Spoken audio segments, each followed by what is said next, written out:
지금 하면 될까요? 네. 하나님 아버지, 이 시간 저희들이 모여서 예배를 드릴 수 있게 해주심 감사합니다. 각자의 이제 개강을 앞두고 또 어떤 친구는 군대를 앞두고 있습니다. 각자의 상황에서도 늘 함께 해주시고 저희들을 지켜주시고 보호해 주시옵소서. 예수 그리스도 이름으로 기도드립니다. 아멘. 할렐루야. 아멘. 어떻게 이렇게 세 명이 모였네요. 정말 감사하고 왜요? 함께 주님과 같이 찬양하겠습니다. 이상하십니다.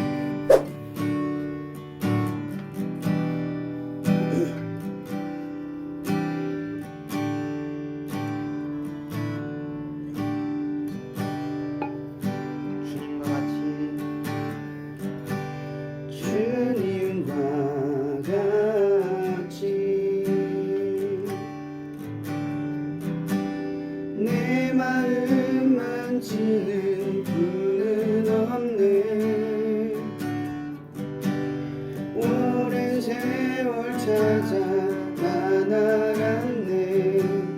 내겐 주밖에 한 번 더 찬양합시다. 주님과 같이 주님과 같이 내 마음 만지는 분은 없네. 오랜 세월 찾아 나아갔네. 내겐 주밖에 없네. 주님과 같이 주님과 같이 내 마음 만지는 분은 없네.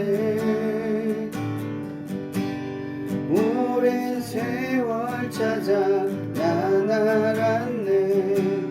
내겐 주밖에 없네. 주잡이 강같이 흐르고 주 손길 쉬려 하네.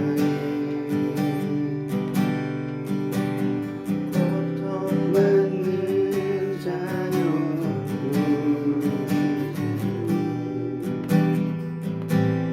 주밖에 없네. 주님과 같이 주님과 같이 내 마음 만지는 분은 없네. 오랜 세월 찾아 나아갔네. 내겐 주밖에 없네. 주님과 같이 주님과 같이 내 마음 만지는 분은 없네. 오랜 세월 찾아 나아갔네.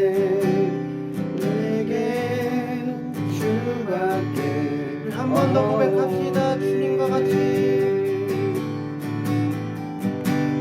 주님과 같이 내 마음 만지는 분은 없네. 오랜 세월 찾아 나아갔네. 내겐 주밖에 없네. 할렐루야. 함께 내 진정 사모하는 기쁘게 이렇게 찬양하겠습니다.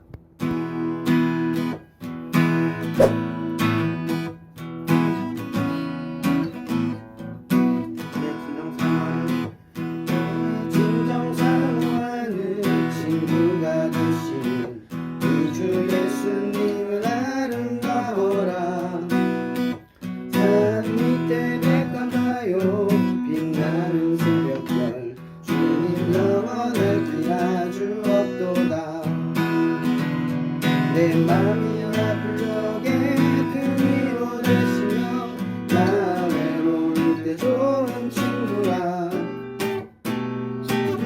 산 밑에 백합 빛나는 새벽별 이 땅 위에 비길 것이 없도다 내 맘의 모든 염려 이 세상 돌았고 주님 항상 같이 하여 주시고 시험을 당할 때에 악마의 그물을 즉시 물리치사 나를 지키네 내 맘이 아플 적에 그 위로 되시며 나 외로울 때 좋은 친구라 주는 저 산 밑에 백합 빛나는 새벽별 이 땅 위에 비길 것이 없도다 내 맘을 다하여서 주님을 따르면 길이 나를 사랑하리니 불이 두렵지 않고 창검도 겁없네 주는 높은 산성 내 방패시라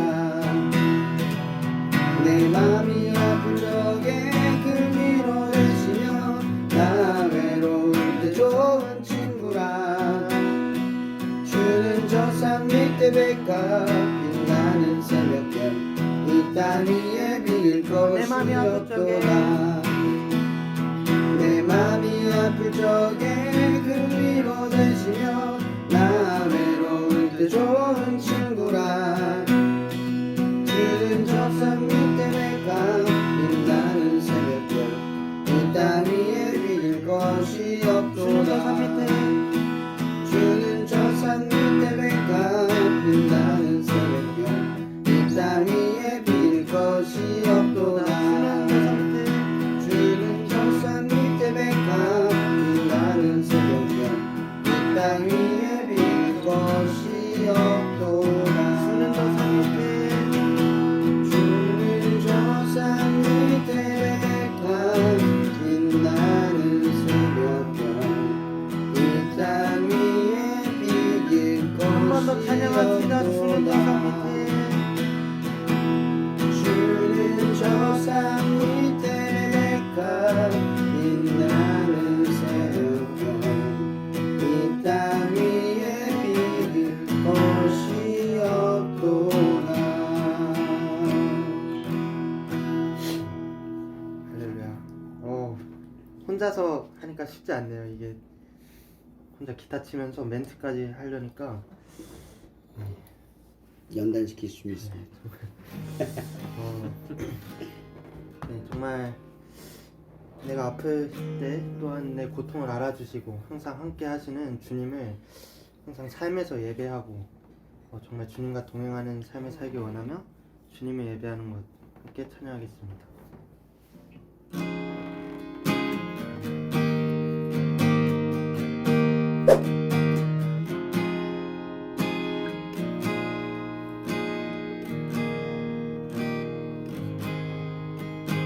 빛으로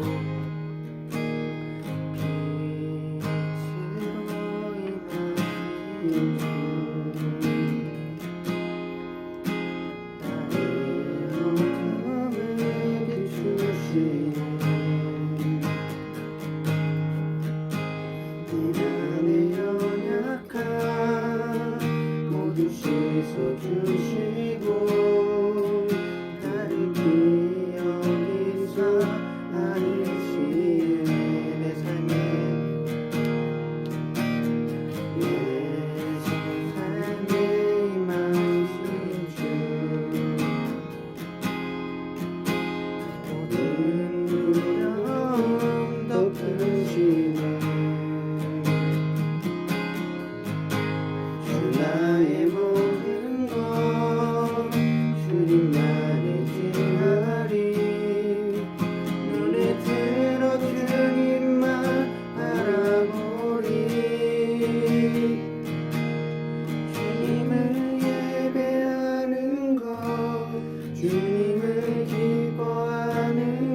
주님을 사랑하는 것, 주님을 갈망하는 것, 나의 유일한 소망.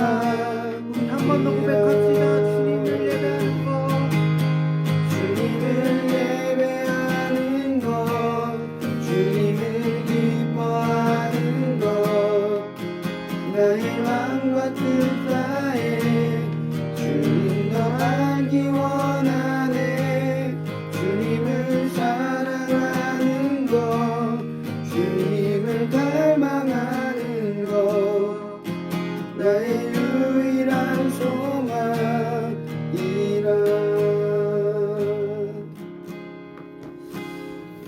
지금 이 시간 함께 기도하실 때 정말 찬양의 가사처럼 정말 주님을 예배하는 것, 그게 정말 내 삶이 되기 원합니다.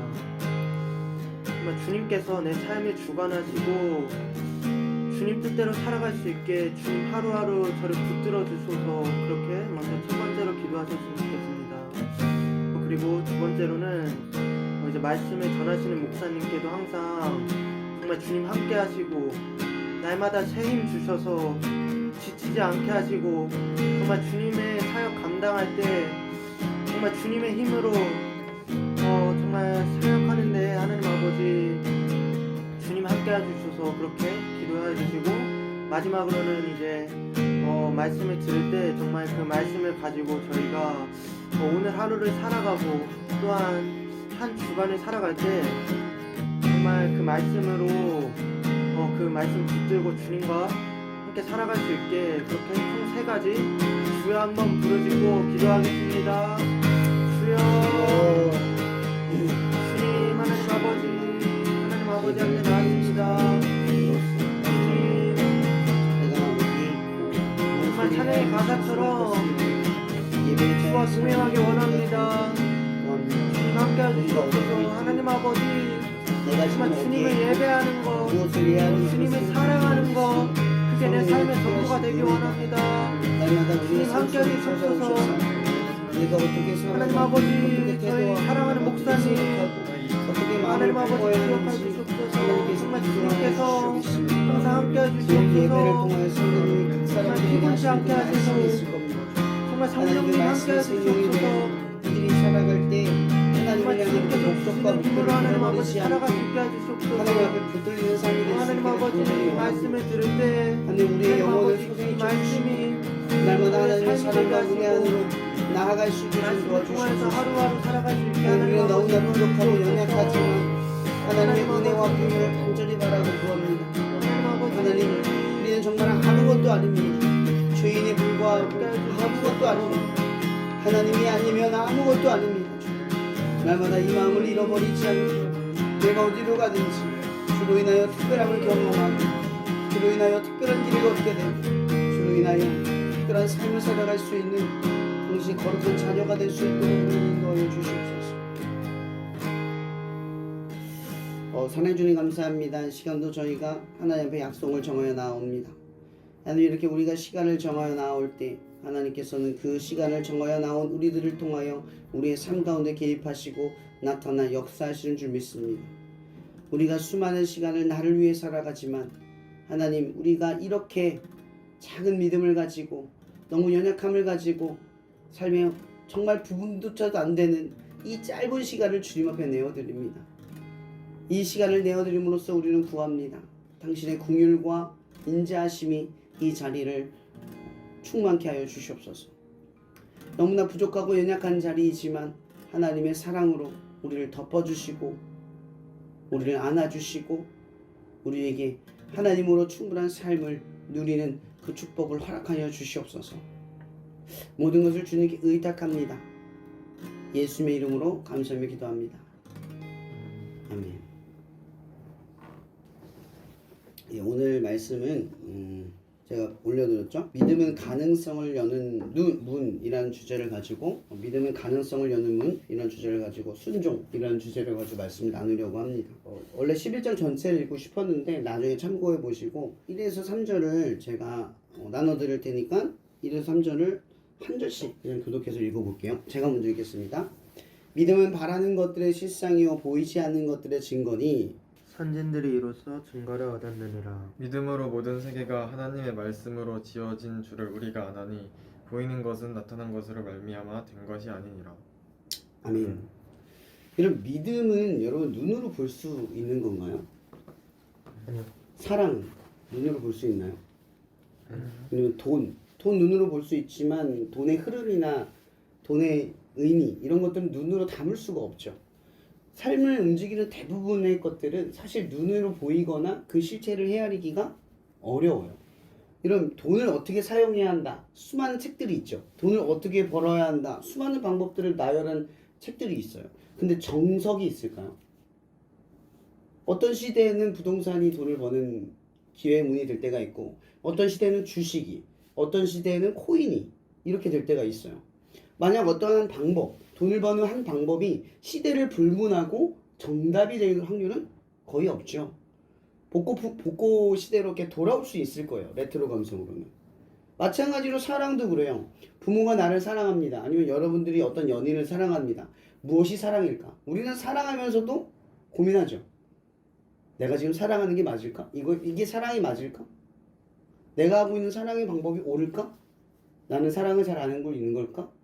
우리는 사랑을 알고 있고 사랑을 하고 있으면서도 수없이 우리가 가진 이 사랑의 의미에 대해서 찾아가요. 사실 정석이 없다라는 거죠. 또 뭐가 있을까요? 우정. 이것이 우정이야. 친구면 이렇게 해야 돼. 이건 가치관이지 사실은 기준은 아니죠. 이런 걸 지켜야 친구다. 이런 건 없잖아요. 친구마다의 정의가 다르고 또 친구들 사이에서도 정의가 달라요. 그럼 우정이라는 말은 존재는 하지만 정확하게 진리는 없는 거예요. 사랑도 우리끼리는 정의할 수 있지만 진리가 없는 거죠. 돈도 어떻게 벌어야 하고 어떻게 써야 되는지에 대한 수많은 방법들이 나와 있지만 정의는 되어지지 않는 진리가 없는 거예요. 삶도 마찬가지죠. 어떻게 살아야 잘 사는 겁니까? 저마다 책을 읽어보면 책마다 자기의 삶이 이렇게 좋다. 이렇게 살아야 한다. 라는 이야기들을 많이 합니다. 우리 진철이는 또 헬스를 하잖아요. 또 이런 것도 주장하는 거예요. 이게 좋다. 해야 한다. 운동을 해야 한다. 각자의 정석대로 살아가지만 사실은 뭐예요? 진리는 아닌 거죠. 하나의 방법은 되지만 사람마다의 적용점이 다르고 사람마다의 길이 달라요. 그러니까 모든 사람에게 적용될 수 있는 진리는 사실은 우리 사이에서 정의하기가 어려운 거예요. 이게 포스트 모더니즘 시대의 한계죠. 다원주의적인 이 시대의 한계가 그거예요. 모두가 이 방법이 좋다 저 방법이 나쁘다라고 주장할 수 있지만 정작 진리는 없어요. 그래서 모두가 공허하고 모두가 허무해하는 거예요. 남 얘기 듣고 이쪽으로 가봤더니 내 것 같지 않아요. 나에게 어울리지 않을 때가 많죠. 남들이 이거 좋다고 하는 해봤더니 이것이 내게 좋지 않을 때가 있어요. 제가 얼마 전에 방송을 보는데 어떤 그 댄스하는 분이죠. 치타인가요? 이름이 기억이 안 나요. 치타 맞나요? 그 좀 호전적으로 옷을 입고 몸은 조금 글래머러스한 머리 짧. 짧은지는 모르겠어요. 아무튼 그 춤을 추는 그 수우파에서 나왔던 분인데 성격이 되게 좋으신 분이었어요. 근데 그분이 누가 이렇게 질문하는 거예요. 춤추면 행복하겠네요. 매일 춤추는 직업을 하는데 매일 행복하세요? 이렇게 물어봤더니 그분이 대답하기를 한 30%는 행복하고 70%는 그냥 아무런 행복을 못 느낀다라고 이야기를 하더라고요. 그래서 자기는 춤출 때 행복해서 춘다기보다는 추다 보면 행복해진다는 걸 경험한대요. 그러니까 우리가 하고 싶은 걸 하면 행복하다. 여러분 이게 모든 사람을 동경하는 삶의 지점 아니에요? 여러분들이 재밌어하는 걸 평생 직장으로 갖고 싶어 하죠. 진짜 행복할까요? 진짜 그 일이 재밌을 수 있을까요? 우리는 잘 알아요. 좋아하던 것들이 삶의 목적이 되거나 아니면 그것을 이루려고 하는 성과의 과정, 그 결과의 목표가 되면 그 강박 때문에 누리던 것들이 누리지 못한 것들이 된다는 걸 너무 잘 알아요. 그러니까 즐거움과 기쁨은 그래서 목표와 목적을 두는 게 아니라 그냥 과정만 두는 거죠. 그렇게 이것 또한 허상인 거예요. 내가 하고 싶은 것을 하면 그게 꿈을 이루고 자아 성취를 하고 좋은 인생이 되고 제가 여러분들에게 이야기하고 싶은 건 이거예요. 세상에 수많은 이에게 사랑을 이루면 행복하다. 꿈을 이루면 행복하다. 뭘 얻으면 행복하다. 이 모든 사람들이 이 말들을 주장하는 가장 근본적인 이유가 뭐냐 하는 거죠. 진리는 없는데 자기 안에 진리를 세우는 거예요. 그렇게 자기 합리화와 자기 당착에 빠져서 자기를 행복하다라고 표현하지 않으면 살아가는데 의미를 느끼지 못하는 그런 삶의 상태에 대해서 이야기하려고 하는 겁니다. 여러분 제가 예전에도 많이 비유를 하는데 어떤 분이 그런 얘기를 했어요. 자기는 11조 때문에 기독교가 아니라 천주교로 가고 싶다. 물론 교회에서 이 헌금에 대해 잘못 강조한 문제가 있을 거예요. 하지만 저는 교회 생활을 청년 생활부터 했을 때 사실 헌금을 내는 문제나 성경을 읽어야 하는 문제나 교회 생활을 할 때 순종해야 되는 모든 문제에 대해서 거의 대부분을 수용할 수밖에 없었어요. 왜냐? 내가 예수를 믿기로 했고 예수를 믿는 방법은 교회에 있고 교회 안에서 적응하는 것이 가장 빠른 길이라는 걸 직감적으로 이해했기 때문이에요. 모든 교회가 같은 방법을 일률적으로 사용하지 않지만 교회마다의 전통이 있고 교회마다 그 어른들 세대로부터 내려오는 신앙의 방식들이 있죠. 그 모든 것들을 수용하고 따라야 한다라는 것이 아니에요. 제가 말하는 것은 이런 길이 모를 때 보통 어떤 사람을 따라하죠? 나보다 앞선 선구자를 따라할 수밖에 없죠. 헬스하잖아요. 어떤 사람을 멘토로 둬요? 먼저 오래 하는 사람. 그래서 유명한 멘토를 두잖아요. 난 저 사람 몸처럼 되고 싶어. 저 사람의 운동 방식과 마인드를 따르고 싶어. 거짓말하지 마세요. 아무튼 그런 게 있을 거예요. 저도 목사로서 따르고 싶은 멘토가 있냐? 팀 켈러 목사님이죠. 이찬수 목사님도 있고 김남국 목사님도 있고 그런 분들을 멘토로 두는 건 어떤 선구자예요. 우리가 방식을 모를 땐 앞선 길을 걸어간 사람들의 길을 흉내내죠. 그걸로써 나의 길을 찾는 거예요. 이런 게 있는 거죠. 제가 교회를 들어갔을 때 교회가 어떤 전통을 가졌을 때 그게 잘잘못을 제가 판단하고 따지는 게 아니라 길을 모르기 때문에 어떻게 했겠어요. 앞선 사람들의 행동과 방법을 따라갈 수밖에 없는 거예요. 물론 지금은 제 자정 능력이 생겨서 말씀을 읽고 소화하는 능력이 생겨서 교회에서 했던 것들 중에 좋은 것들은 이어가고 교회에서 했던 것들 중에 불필요한 것들은 빼어가고 이런 식으로 더 성장을 이루고 있지만 실제로 우리가 길을 모를 땐 항상 누군가가 했던 삶을 쫓아간다라는 거죠. 그래서 여러분 이게 이해가 되는 거예요. 우리가 왜 그리스도인으로서 예수를 쫓을까요? 그분을 흉내내고 따라하면 방법이 쉬워지는 거예요. 길을 모를 때 우리는 누구를 상상하냐? 예수님이라면 어떻게 했을까라는 걸 성경 안에서 끄집어내는 거예요. 그분이 아픈 사람은 어떻게 됐을까?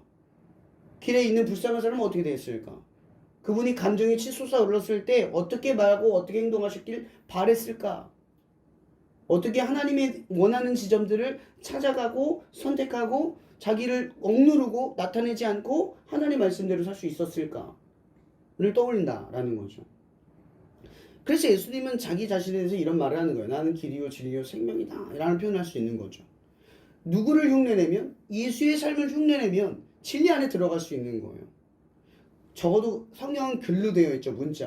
문자로 되어 있어도 우리가 말로 복음을 듣고 그분의 행적을 듣고 이해를 하면 글을 몰라도 성경을 안 읽어도 그분의 삶과 그분의 모습과 가르침을 상상하고 떠올리는 것만으로도 진리의 길을 걸을 수 있다는 거죠. 정답으로 나아갈 수 있다라는 거예요. 근데 제가 아까 말씀드렸던 그분 천주교에서 그 헌금 때문에 천주교를 다닌다고 하는 그분의 이야기를 들어보면 이거예요. 헌금을 내는 것 자체가 부딪힌 거예요. 왜 내야 되는지 그것이 무슨 의미를 가졌는지에 대해선 아무런 이해를 바라지 않은 거죠. 이런 재물이 많은 청년이 왜 예수님을 근심하여 벗어났을까요? 저번에도 한번 나눈 적이 있어요. 예수님을 떠난 이 재물이 많은 청년의 고민은요, 가난한 자에게 소유를 팔아였어요. 근데 예수님의 말씀의 핵심은 뭐였어요? 나를 따르라요. 그걸 두고 나를 따르라는 거죠. 왜죠? 그것이 구원이고 그것이 생명이라고 생각했던 그 삶을 떠나 진짜 생명인 나를 붙들으라는 거예요. 양손에 돈을 붙들고 하나님 붙들고 하나님 믿을 수 없다는 거죠. 둘 중에 하나는 내려놔야 죄악을 짓는 길을 가든 하나님을 믿고 구원을 얻는 길을 가든 하나를 선택할 수 있다는 거예요. 왜냐? 이 논리가 사랑이잖아요. 여러분 사랑을 하는데 얘도 사랑하고 얘도 사랑하면 그게 진정성 있는 사랑이에요? 어떤 여자가 은총이도 사랑하고 진철이도 사랑한답니다. 그 여러분들 잘해주고 같이 있을 때 너무 연락 잘 되고 아니 멀리 있으면 연락 잘 되고 둘이 있으면 너무 행복해요. 너한테 여러분들에게 충실한다고 봅시다. 근데 나와 없는 자리를 떠나면 진짜 사랑해요. 이거 사랑입니까? 이게 진정한 투루라고 말할 수 있어요? 없죠. 그래서 성경의 논리에서는 이 하나님과 재물의 사이를 사랑으로 구분짓는 거예요. 하나님을 사랑하는데 이중적 사랑을 할 수 없다는 거죠. 진정성 있는 사랑이 아닌 건 하나님을 사랑하는 것이 아니라는 거예요. 하나님이 받는 사랑은 진정성 있는 사랑이라는 거예요. 자, 그분이 돈 때문에 천주교를 옮겼어요. 왜 그랬을까요? 하나님도 사랑하는데 돈도 중요하니까. 하나님을 사랑하지만 돈도 중요하다는 건 하나님도 사랑하고 돈도 사랑하고 하나님도 존귀하고 돈도 존귀하다 이 얘기를 하는 거예요. 완벽한 구원에 이른 게 아니라 애매한 구원의 자리에 선 거죠. 사실 구원이 아닌 거예요. 구원의 삶에 동의하지 않던 거예요. 여러분 예수를 따랐던 사람들 베드로가 어부의 직책을 버렸고 마태는 세리의 직책을 버렸어요. 오병이의 수많은 5천 명의 사람들은 자기의 생업을 버리고 예수를 쫓았어요. 왜? 왜 쫓았죠? 이것이 구원이다 라고 생각하는 순간 이전에 내가 붙들었던 건 놓게 돼 있어요. 제가 자꾸 예를 들어서 죄송하지만 헬스의 방법에 운동하다가 만약에 내가 다른 운동 방식 그러니까 더 나은 방식을 배웠어요. 그럼 어떻게 해요? 그 전에 운동하는 방식을 계속 수행합니까? 버리고 새로운 것으로 바꿔가죠. 이런 것처럼 여러분들이 구원이 예수다 라고 생각하는 순간 그 전의 삶의 방식을 똑같이 유지하면서 새로운 구원의 방식을 찾는 게 아니라 이전 건 버리고 새로운 구원의 방식을 쫓아간다는 거죠. 그게 복음에서 말하는 진리예요. 여러분의 진리는 이런 거라는 거죠. 하나밖에 없는 거예요. 원웨이.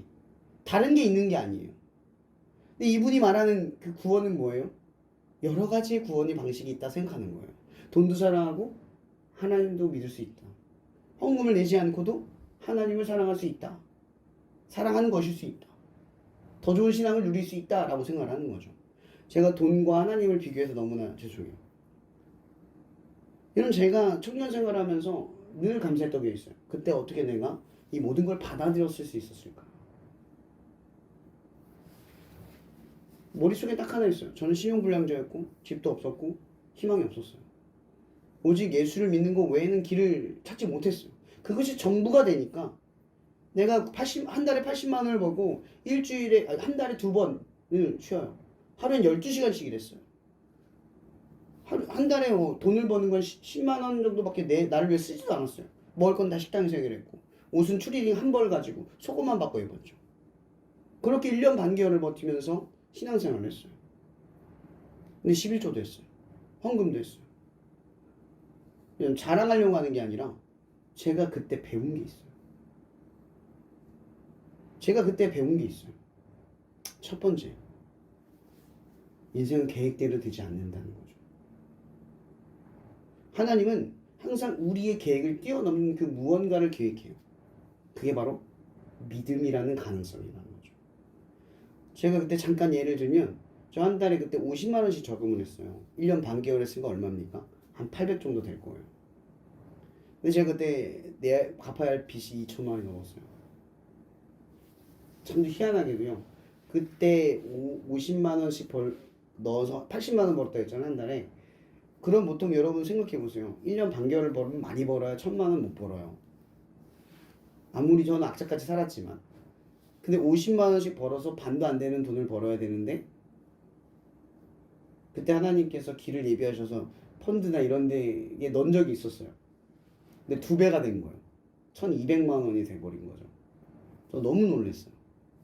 돈은 월급은 적게 받았는데 하나님이 다른 방식으로 채워주는 걸 느꼈어요. 그때 제가 배웠던 게 뭔지 아세요? 1,200만 원을 벌었다가 아니라요. 하나님을 더 믿게 된 거예요. 내가 버는 돈은 50만 원이고 벌어봐야 1년 벌어야 600밖에 안 되는데 그게 나의 계획이라고 믿었으면 전 600밖에 못 벌었을 거예요. 더 벌었다고 더 저축했겠어요? 그러지 않았을 거예요.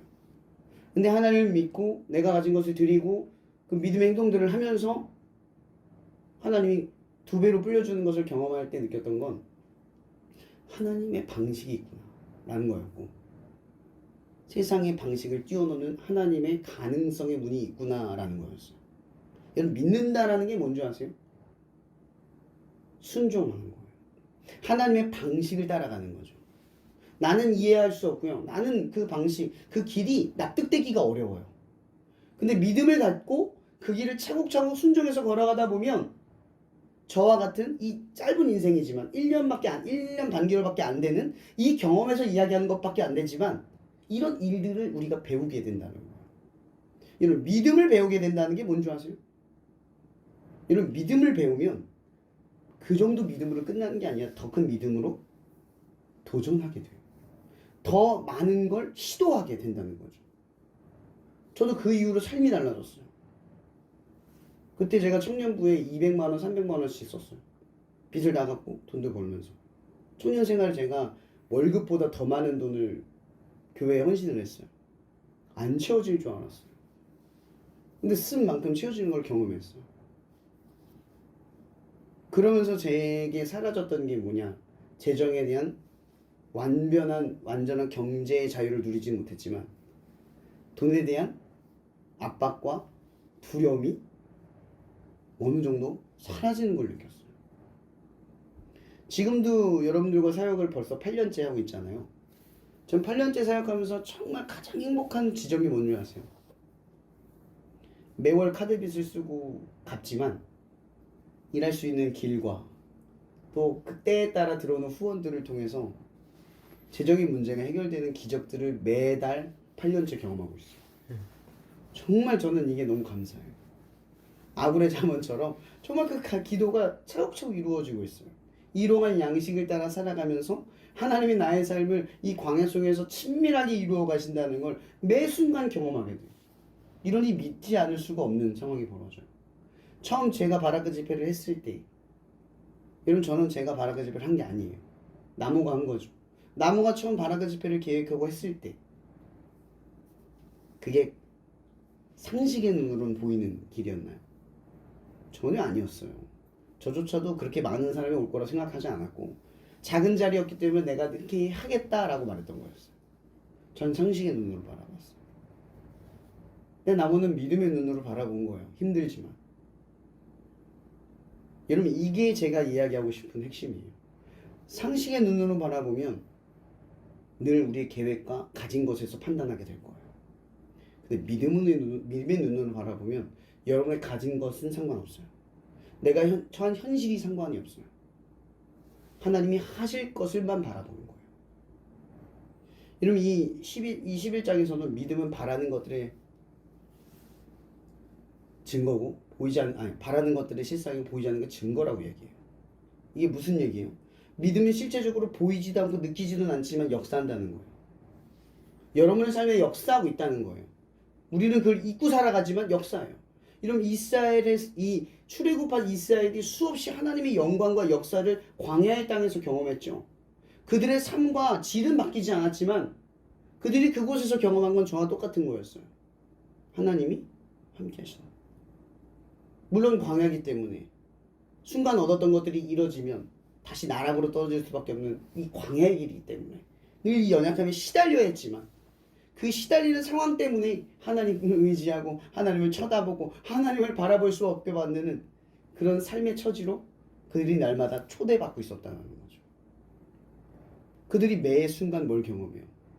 물을 고쳐주시고 병을 고쳐주시고 어떨 때는 재앙과 심판 속에서 그들을 구원하는 이 말도 안 되는 상식의 역사를 이루어내시고 군사와 무기를 가지고 있는 적군을 상대로 농기와 막대기밖에 없는 그들이 승리를 거두게 하시는 정말 말도 안 되는 것들이 그들의 삶의 지경에서 일어나게 됐어요. 그럼 광야의 여정은 가만히 보면 고생길 같지만 그건 하나님을 믿는 과정이었어요. 하나님 믿음의 길로 인도하는 초대의 길인 거죠. 그냥 고생길이 아니라 하나님을 믿어가는 길이었단 말이에요. 근데 어때요? 또 수많은 사람들이 그 똑같은 길을 걸어갔지만 사실은 처음 그 가나안 땅에 빨리 도착했을 때 믿은 사람은 딱 둘이었죠. 갈렙과 여호수아. 참으로 안타까운 일이었어요. 수많은 기적과 역사를 경험했지만 믿는 사람은 단둘이었다는 거죠. 여러분 여기서 믿었다라는 게 뭘까요? 자 보세요. 처음에 10명의 정탐꾼 12명의 중에 한 번에 들어가잖아요. 10명의 정탐꾼이 돌아다니다가 왔죠. 포도송이와 석류 이런 것들 먹을 것들을 가져왔어요. 그 10명이 뭐라고 말합니까? 그들은 거인 같고 철병거가 있고 성이 너무나 거대하고 우리는 메뚜기 같습니다. 이게 뭐예요? 상식의 눈이에요. 근데 갈렙과 여호수아가 그 땅에 들어가서 어떻게 봅니까? 이 땅은 하나님이 우리에게 약속하신 땅입니다. 그들에게 이런 것들이 있지만 하나님이 이미 이 땅을 우리에게 주셨습니다. 말씀에 선언을 해요. 그게 뭐예요? 믿음의 눈으로 바라봤다는 거죠. 상황을 바라볼 때 여러분들은 어떤 시각으로 바라봅니까? 가진 거? 능력? 여러분 외모? 이런 집안? 환경? 이런 것들을 따져가면서 여러분들이 가야 할 앞의 방향을 어떤 시각으로 바라보냐는 거예요. 성경은 우리에게 뭐라고 이야기하냐면 믿음의 눈으로 상황을 바라보고 믿음의 눈으로 미래를 바라보고 믿음의 눈으로 행복을 바라보라는 거예요. 나는 지금 불행해. 행복해질 수 없어! 라고 말할 때 믿음을 가지고 바라보라는 거예요. 나는 아무것도 이룰 수 없어! 라고 느끼는 절망적인 상황에 믿음으로 상황을 바라보라는 거죠. 나는 저 자리에 맞지 않아. 내가 뭘 저런 일을 해. 라고 할 때 믿음의 눈으로 그 자리를 바라보라는 거예요. 상식의 눈을 벗어나서 믿음의 눈으로 볼 때 가능성이 열리는 거죠. 이런 갈렙과 여호수아가 40년 동안 늙지 않고 건강을 잃지 않고 가나안 땅에 들어갈 거라는 걸 누가 가늠했습니까? 성경에서 그런 말을 해요. 아벨이 가인보다 아벨이 이제 하나님의 예물을 드릴 때 뭐 어떻게 드렸냐? 기쁨으로 드렸대요. 믿음으로 드렸다는 거죠. 믿음으로 드렸기 때문에 첫 새끼가 아무리 보잘것 없어도 하나님이 기쁘게 받으실 거다라고 알 수 있었다는 거죠. 노아는 어때요? 주변 사람들이 왜 저렇게 살아? 왜 세상을 지탄하고 이렇게 좋은 걸 누리지 않고 왜 저렇게 고행하는 삶을 살아? 라고 할 때 노아는 뭘 바라봐요? 믿음으로 약속을 바라보고. 또 누가 있죠? 모세. 모세의 삶은 뒤틀리고 뒤틀렸지만 결국은 하나님이 그를 들어 쓰셨어요. 모세는 히브리인의 아기에 불과했고 그 아기는 믿음으로 어떻게 했어요? 바로의 딸에게 입양됐고 그리고 살인자가 되어 쫓겨났지만 결국 말도 안 되는 자리에서 떨기나무의 부르심을 받아 다시 10가지 재앙 속에서 하나님의 영광을 드러내는 기적의 사람이 되었어요. 이 모든 걸 뭘로 바라볼 수 있는 거죠? 믿음으로만 볼 수 있는 길이에요. 여러분 물론 믿음은요 상식으로도 보이지 않는 그 길 때문에 앞이 막막하고 가늠이 되지 않을 수도 있습니다. 근데 여러분들은 하나님을 믿을 때 잘 될 것을 믿고 하나님을 믿는 게 아니에요. 여러분이 하나님을 믿을 수 있는 건 하나님이 여러분을 사랑하기 때문이에요. 이게 무슨 뜻인 줄 아세요? 하나님이 우리를 사랑한다는 건 우리가 어떻게든 잘 되기를 바라고 우리가 어떻게든 좋은 삶을 살길 바라고 우리가 어떻게든 행복하고 더 좋은 존재가 되기를 바라는 하나님이기 때문이라는 거죠. 여러분 그런 하나님을 믿는다는 거예요. 그러니 여러분의 삶에 어떠한 처지와 어떤 상황이 와도 나를 사랑하는 하나님은 나를 반드시 좋고 선하고 옳은 길로 인도한다. 그게 있는 거예요. 막연하고 답답하고 나는 왜 이것밖에 안 되고 나는 왜 이런 환경에서 태어나고 나는 왜 이것밖에 실력이 안 된다고 느껴질 때 나를 사랑하시는 하나님에 대한 믿음을 갖고 이 시각을 열어서 앞을 바라보면 미래를 바라보면 가능성이 느껴진다는 거예요. 물론 때로는 여러분들이 바라는 지점이 이루어지지 않을 때도 있어요. 하지만 기억하세요. 여러분들이 이루는 것이 여러분들을 행복하게 만드는 게 아니기 때문이에요. 하나님이 여러분들에게 주는 것은 여러분들이 원하는 게 아니라 여러분들에게 더 필요한 것을 아는 분이라는 걸 여러분들이 인정해야 한다는 거죠. 때로는 여러분들이 요구하지 않은 것이 주어질 수도 있고요. 내가 A를 원하는데 B를 주실 수 있어요. 어떨 때는 A를 원하는데 A를 줄 수도 있겠죠. 그래서 중요한 건 뭘 얻었느냐가 아니에요. 그런 하나님을 믿게 되었냐는 거죠. 원하지 않은 것을 얻었을 때도 믿게 되고, 원하는 것을 얻었을 때도 하나님을 믿게 되고, 전혀 이루어지지 않았을 때도 하나님을 믿게 되는 것. 이것이 믿음으로 가능성을 보는 눈이에요. 여러분, 요셉을 한번 예를 들어 봅시다. 요셉은 아버지의 사랑을 받는 존재였어요. 꿈을 꿨고 인정을 받고, 아버지의 어머니는 그 꿈을 기억했어요. 그리고 하나님은 그 꿈대로 요셉을 이끌어 가시기로 현행했죠. 근데 요셉은 어때요? 형들에게 시기를 받아 이스라엘 사람들에게 팔려 사랑받는 아들에서 갑자기 한 집에 가장 낮은 노예가 돼버렸어요. 여러분, 이 정도면 상식의 눈으로 봅시다. 하나님이 살아계신다면 나한테 왜 그래요?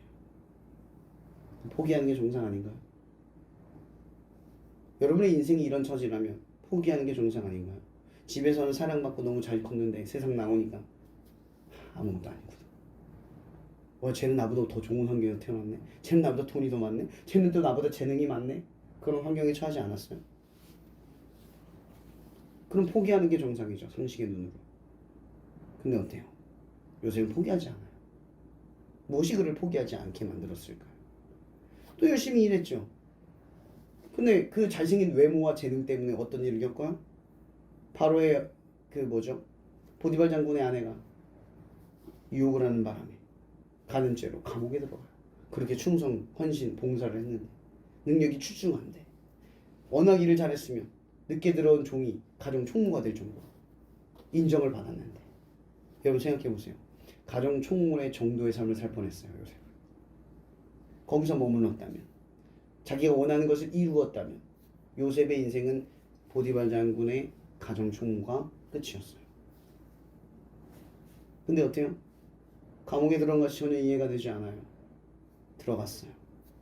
성경에 요셉이 뭘 했다고 이야기합니까? 들어가서 간수장으로서 섬겼대요. 헌신적으로. 남들의 감정을 공감하지 못했고 남들의 슬픔을 이해하지 못했고 정죄하기를 쉽게 했던 그 요셉이 죄인들의 숙소에 들어간 거예요. 그럼 요셉이 거기 들어갔을 때 자기가 죄가 있어서 들어갔다고 생각했을까요?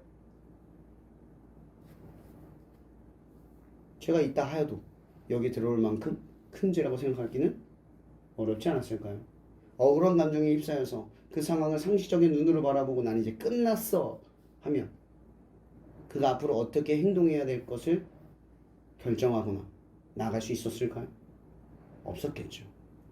근데 요셉은 그곳에서 절망하지 않고 나아가기로 결정합니다. 무엇이 그를 나아가게 했을까요? 성경에서는 두 명의 간수장의 이야기를 그 관원장의 이야기를 하죠. 듣는다라고 이야기해요. 요셉이 물어봤대요. 그럼 요셉은 다른 사람의 인생에 관심이 없던 인간이었어요. 오죽하면 형들이 싫어했죠. 지밖에 모른다고. 근데 그런 인생이 다른 사람의 아픔과 슬픔을 들으려고 하는 삶으로 바뀌었어요. 근데 요셉은 자기 자신이 바뀐 걸 모르잖아요. 그 감옥에서의 삶이 쓸데없고 의미 없다고 생각할 수 있었는데 그를 변화시킨 하나님의 기적이 있었다고요. 근데 요셉 자신은 자각하지 못해요. 근데 변화되고 있어요. 마치 광야를 거쳐갔던 이스라엘이 믿음의 길로 변화되고 있음에도 자기가 믿음을 갖고 있다는 생각을 전혀 하지 못했던 것처럼 요셉을 바꿔가는 거예요. 여러분, 때론 여러분들이 하나님이 여러분을 믿음의 삶으로 변화시킬 때 느끼지 못할 수가 있어요. 아니 전혀 이렇게 감각적으로 이해하지 못할 수가 있어요. 근데 그 시간을 걸어간다는 거죠. 요셉은 그렇게 걸어가는 거예요. 근데 어떻게 걸어갈 수 있냐는 거죠. 한 치 앞도 모르고 내가 앞으로 뭐가 될지도 가늠할 수도 없는 이 상황에 어떻게 걸어갈 수 있냐는 거죠. 정답은 딱 하나예요. 어떤 상황에도 하나님을 보는 걸 놓지 않는 거죠. 내가 감옥에 들어가도 하나님을 보는 거예요. 노예가 되어도 하나님을 보는 거예요. 가능성. 그러니까 믿음은 가능성의 문이라고 했어요. 근데 중요한 건 믿음이 가능성을 주기 때문에 믿음을 가져야 한다는 게 아니에요. 믿음을 갖는 사람들은 가능성의 문을 본다예요. 이게 핵심이에요. 요셉이 가능성이 있는 하나님을 봤기 때문에 믿은 게 아니잖아요. 가능성이 없는 상황에 믿음을 갖고 하나님을 본 거예요. 그래서 가능성의 문이 열린 거죠. 여러분들, 우리가 가진 이 복음이 잘못된 믿음으로 선도되는 이유가 뭐예요? 하나님을 믿으면 잘 될 거다. 하나님을 믿으면 쟤보다 나을 거다라는 헛된 그릇된 기대감 때문이에요. 근데 복음의 선제적 우리의 믿음을 초청하는 믿음의 선제적 요구는 이거예요. 하나님이 너를 사랑한다. 네가 구원을 받기 전에 예수가 너를 위해 죽었다.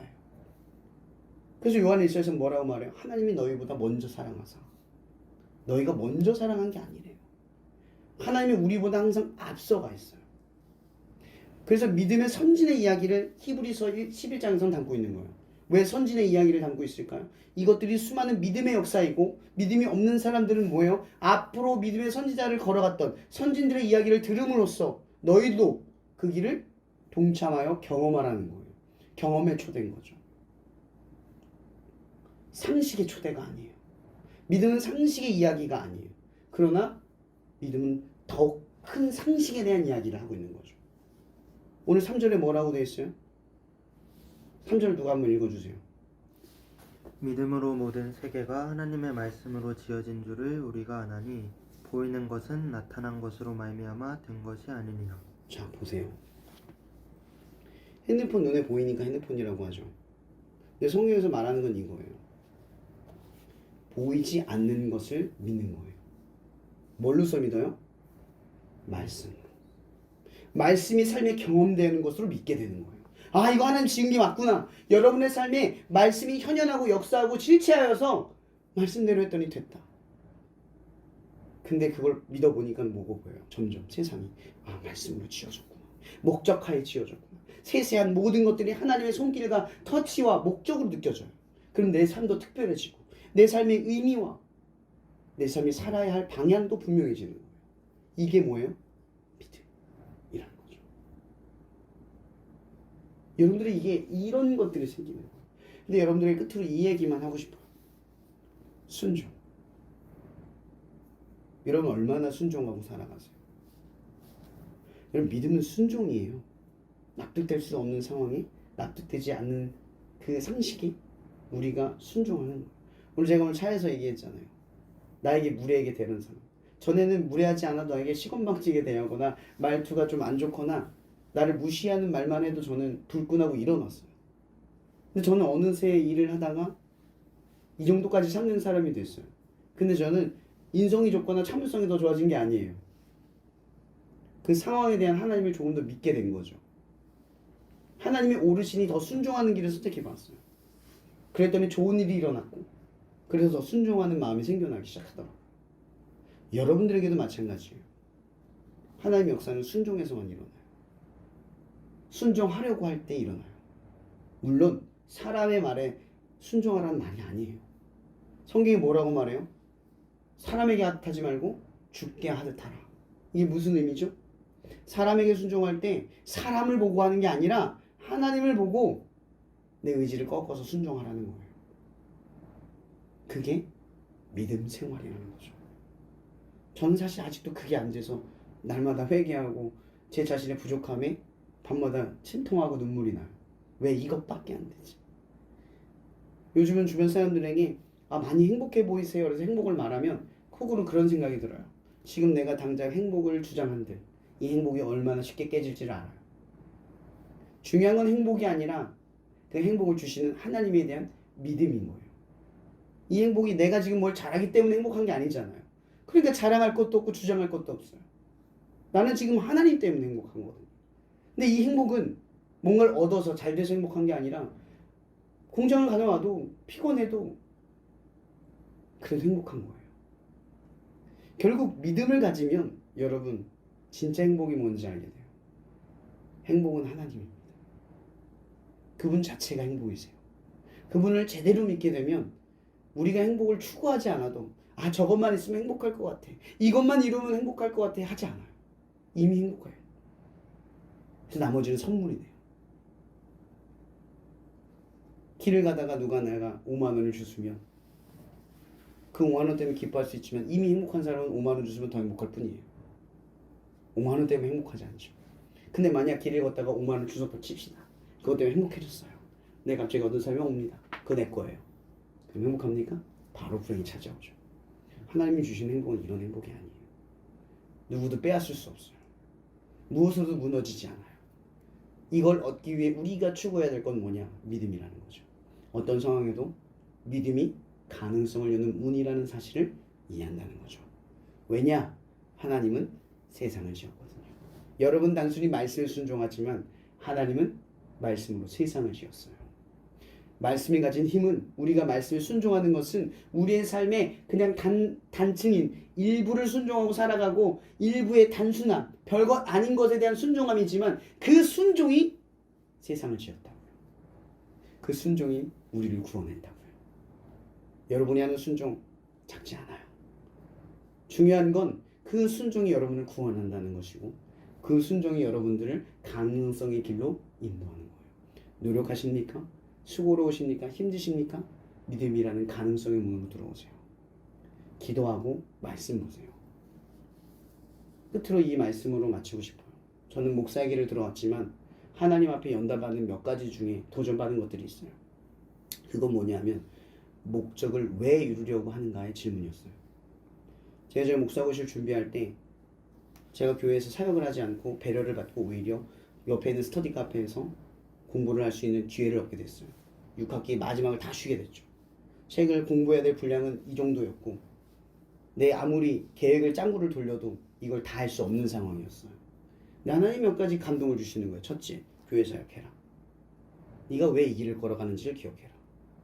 두 번째, 내 말씀을 시험 공부하듯 하지 마라. 말씀을 읽으면서 문제집을 외워라 라고 하셨어요. 진도도 빼기도 어려운데 공부하기도 어려워. 하다가 중간에 가면 요즘 아시죠? 공부 안 되는 거. 그 도전에 맨날 직면해야 됐어요. 근데 희한한 변화들이 일어나는 게 뭔지 아세요? 순종을 했더니 그 나머지를 채워주시는 이상한 역사가 일어나요. 이런 거 아시잖아요. 12시간 공부해도 공부가 효율적으로 안 될 때가 있어요. 근데 어떤 때는 2시간만 공부해도 12시간보다 넘는 일이 일어날 때가 있어요. 저 그걸 경험을 했어요. 순종을 했더니 보상을 해준 게 아니라 어떨 때는 안 될 수도 있었어요. 그 막막한 길을 걸어갈 때도 있었어요. 이게 돼? 이게 돼? 근데 계속 그 길을 걸어가는 순간들이 있었어요. 근데 정말 신기했던 건 그때 하나님을 경험하고 난 뒤로부터는 그런 도전이 쉬워져요. 상식적으로 가는 길이 아니라 가능성으로 가는 길을 선택하게 돼요. 지금도 사실은 이번에 교회를 가서 상담을 했을 때 목사님 그러시더라고요. 법인을 설립해. 그럼 후원이 더 잘 들어오거든. 여러분 저 그거 모르는 거 아니에요. 근데 왜 그런 선택하지 않는 줄 아세요? 하나님이 바라지 않는 선택이기 때문에. 믿음으로 가능성을 보는 거예요. 저는 지금 돈 때문에 사역하고 있고 돈이 넉넉해서 사역을 하는 게 아니라 이 비전과 뜨거운 가슴이 있기 때문에 할 수 있는 거예요. 누가 후원을 덜 한다고 덜 한다고 더 한다고 내가 하는 길이 달라지지 않아요. 물론 힘들 수 있겠죠. 지금까지 그렇게 해왔어요. 저는 지금 이 자리에 서 있을 때 저에게 정말 감사한 것, 하나님 앞에 정말 감사한 게 그거예요. 돈이 내가 가지고 있는 재정의 현실성을 가지고 사역을 한 게 아니라 늘 믿음을 가지고 재정이 채워지기를 간구했다는 것. 그리고 부족한 재정의 상황 속에서도 하나님의 뜻인 줄 알고 순종하고 더 빛을 내서 사역할 수 있었다는 것. 그리고 그곳에서 채워짐을 경험했고 그곳에서 감당함을 배웠다는 것. 제가 어제 밤새 일을 하면서 묵상하면서 감사한 게 하나 있었어요. 여러분 저는 그렇게 책임감이 좋은 사람이거나 인내심이 좋은 사람이 아니에요. 전 20살 때 공장에서 뛰쳐나왔어요. 너무 힘들고 그 처지가 너무 비참해서 이렇게 살 바에는 차라리 아무것도 하고 싶지 않았어요. 근데 지금은 공장을 다니면서 그 모든 수고가 기꺼이 감사해요. 여러분 그것도 아세요? 저는 야간을 정말 하기 싫었어요. 제가 체력이 될 거라는 생각도 안 했고 저는 밤잠이 정말 중요한 사람이라 밤에 안 자면 큰일 나는 줄 알았어요. 근데 이번 바라크 집회 때 필사적으로 일을 하면서 야간도 된다라는 걸 지금 배워요. 그래서 저는 지금 조금 힘들고 지치지만 가능성의 문을 조금씩 열어가고 있어요. 내 생각에 닫힌 이거 아니면 안 돼, 이거 하면 안 될 거야, 나는 안 될 거야 라고 했던 걸 하나씩 열어 제치고 있어요. 그랬더니 말도 안 되는 능력과 힘, 길, 비전, 방향들이 조금씩 생겨나요. 그럼 말씀에 순종해 보세요. 여러분 말씀에 순종한다는 건 이런 의미를 가져요. 여러분 상식으로 쫓아가면 여러분 늘 해왔던 삶을 살아갈걸요. 그럼 늘 여러분 해왔던 삶의 방식을 쫓아갈 거예요. 그럼 여러분 그 해왔던 대로 살아갈 겁니다. 근데 말씀은 늘 여러분들이 해왔던 대로를 뚫고 나갑니다. 내가 여태까지 생각했던 상식의 방식을 뚫고 나가요. 그런 변화와 변수들이 일어나겠죠. 그럼 여러분들에게는 수많은 가능성과 도전도 있겠지만 변화가 일어나게 돼요. 이런 그리스도인들이 변화하지 않는 이유는 이것 때문이에요. 말씀에 순종하는 게 아니라 내 삶의 방식을 고수하기 때문에. 여러분, 그리스도인들은 변화할 수밖에 없어요. 왜? 순종하니까.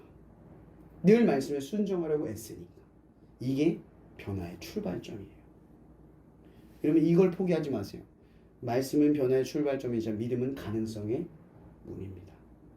여러분, 그 앞에 서서 먼 훗날 여러분들의 삶을 기억할 때 아벨, 노아, 다윗, 모세 이런 수많은 믿음의 선진들처럼 기억되는 삶이 되기를 축복합니다. 기도하고 마실게요. 사랑해 주님 감사합니다. 오늘 이렇게 우리가 한 자리에 모여 예배하게 하시면 감사합니다. 정말 감사한 것은 계속해서 이 자리가 3명, 그 딱 3명의 자리가 채워져서 우리가 예배를 드림으로써 두세 사람이 있는 곳에 내가 그들 가운데 있다 하신 그 말씀을 우리 가운데 성취하고 경험하게 해주셔서 너무나 감사합니다. 하나님, 오늘도 기적이 일어났습니다. 함께 매일 나왔던 이들이 아니라 갑자기 이 자리를 채웠지만 이 자리에 3명이 왔습니다. 이전 주에도 3명이 왔고 그전 주에도 3명이 넘게 왔습니다. 매주가 하나님의 역사임을 보게 됩니다. 하나님, 우리가 이렇게 예배의 자리를 포기하지 않고 날마다 믿음의 가능성이 있는 자리에 서서 순종하며 살아갈 수 있도록 힘을 주시옵소서. 아무리 막연하고 답답한 순간에도 하나님께 나아가는 그 길을 포기하지 않게 하셔서 우리를 변화시키시고 참된 진리의 길로 인도하셔서 세상이 감당 못할 사람으로 우리를 특별하게 만들어 주시옵소서. 모든 것을 감사하며 살아계신 예수님의 이름으로 기도합니다. 아멘.